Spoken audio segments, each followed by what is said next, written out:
সহজ রাষ্ট্রবিজ্ঞানে সকলকে স্বাগত জানাই। আজকে আমরা জানব তিলকের স্বরাজ সম্পর্কিত ভাবনা নিয়ে। তিলকের স্বরাজের ভাবনা জানার পূর্বে আমাদের জানতে হবে স্বরাজের কনসেপ্টটি বা স্বরাজের ভাবনাটি এলো কিভাবে। স্বরাজের ভাবনাটি এসছে শিবাজির থেকে, মারাঠা বীর শিবাজির থেকে। মারাঠা বীর শিবাজি এর সাথে কিভাবে জড়িত?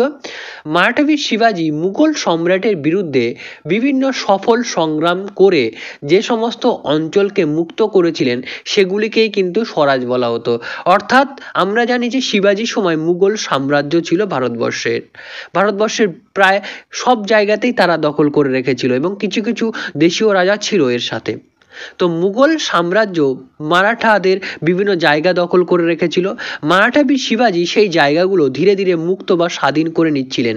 যে জায়গাগুলো তিনি মুক্ত বা স্বাধীন করছিলেন সেগুলিকে বলা হতো স্বরাজ।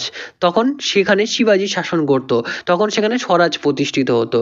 এখান থেকেই স্বরাজের ভাবনাটি এসেছে। তিলক স্বরাজ বলতে কি বুঝিয়েছেন? তিলক বলছেন যে শাসক এবং শাসিতকে একই দেশের হতে হবে, অর্থাৎ যিনি শাসন করছেন এবং যাকে শাসন করছেন তিনি একই দেশের হতে হবে। যিনি শাসক রুল করছে এবং যাদের ওপর শাসন করছে, রুলড হচ্ছে যারা, তারা একই দেশের হবে।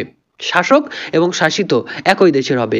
1 2 নম্বর কথা তিনি বলছেন যে একটি well govern state and rule of law, অর্থাৎ একটি ওয়েল স্ট্রাকচার থাকবে গভর্নমেন্ট সুন্দরভাবে সিস্টেমেটিকভাবে কাজ করবে এবং সেখানে আইনের অনুশাসন থাকবে। 2 নম্বর বৈশিষ্ট্য। 3 নম্বর হচ্ছে জনকল্যাণকর রাষ্ট্র। শাসক জনকল্যাণের জন্য কাজ করবেন, তার মূল লক্ষ্য হবে জনগণের কল্যাণ করা, জনগণকে তার চাহিদা পূরণ করতে সাহায্য করা, জনগণের ওয়েলফেয়ার করা, তাদের জন্য ভালো কাজ করা। এটি হচ্ছে শাসকের মূল উদ্দেশ্য থাকবে, অর্থাৎ একটি কল্যাণকর রাষ্ট্র ব্যবস্থা প্রতিষ্ঠিত করা। স্বরাজের 4 নম্বর বৈশিষ্ট্য হচ্ছে জনগণ দ্বারা নির্বাচিত প্রতিনিধি সরকারে থাকবে এবং সরকার দায়বদ্ধ হবে।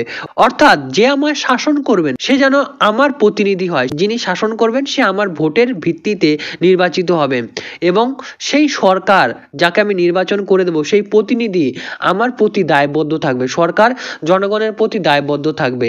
এই হচ্ছে তার স্বরাজের ভাবনা। অর্থাৎ আমরা কি দেখলাম একটু সারমর্ম করে নেই।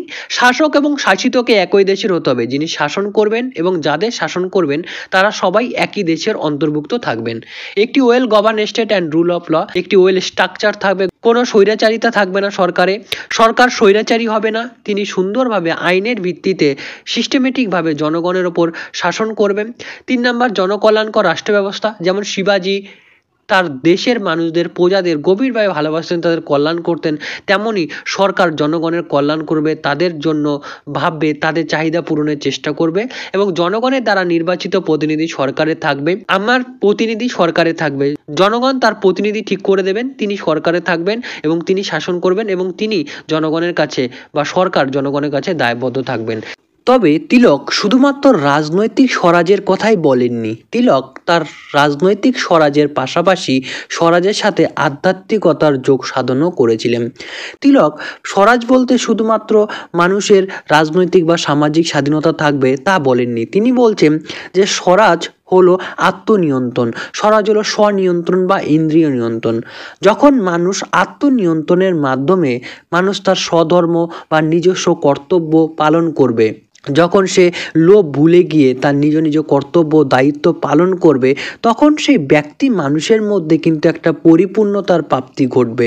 তখন সেই ব্যক্তি মানুষের মনোজগতে চূড়ান্ত স্বাধীনতা থাকবে। এই চূড়ান্ত স্বাধীনতাই তো স্বরাজ।